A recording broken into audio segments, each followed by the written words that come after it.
సైఫ్ అలీ ఖాన్ పై దాడి కేసులో పోలీసులు సంచలన ప్రకటన చేశారు. నిందితుడు అరెస్ట్ అయ్యాడంటూ ఉదయం నుంచి ప్రసారం అవుతున్న వార్తలు అవాస్తవమన్నారు ముంబై పోలీసులు. ప్రస్తుతం వీడియోలో కనిపిస్తున్న వ్యక్తికి సైఫ్ అలీ ఖాన్ కేసుకు అసలు ఎలాంటి సంబంధం లేదంటున్నారు పోలీసులు.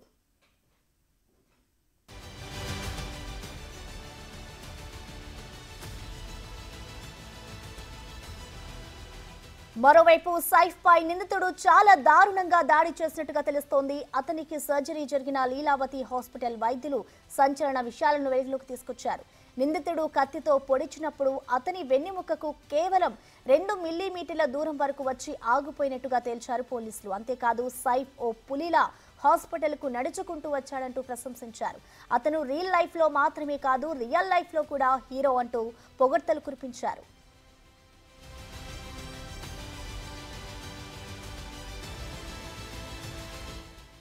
ప్రస్తుతం సైఫ్ అలీ ఖాన్ ఆరోగ్యం నిలకడగా ఉందని వైద్యులు తెలిపారు. ప్రస్తుతం ఐసీయూ నుంచి రూమ్ కు షిఫ్ట్ చేశామని, నడవడం కూడా ప్రారంభించాడని తెలిపారు. అతని గాయాలకు సంబంధించిన వివరాలు ఇప్పుడు బయటకొచ్చాయి. మెడపై 10 నుంచి 15 సెంటీమీటర్ల పొడవైన గాయం ఉంది. భుజంపై కూడా కత్తి గాయం ఉంది.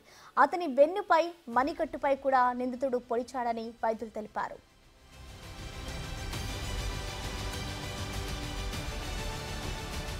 ఇక మరో 3 రోజుల్లో సైఫ్ అలీ ఖాన్ ను డిశ్చార్జ్ చేస్తామన్నారు పోలీసులు. అర్ధరాత్రి సైఫ్ ఇంట్లోకి చొరబడిన అగాంతకుడు సైఫ్ పై దాడి చేసి 2 గంటల 33 నిమిషాల సమయంలో ఎమర్జెన్సీ ఎగ్జిట్ నుంచి పరారయ్యాడు. ఈ విజువల్స్ అన్ని కూడా సీసీ కెమెరాలో రికార్డ్ అయ్యాయి.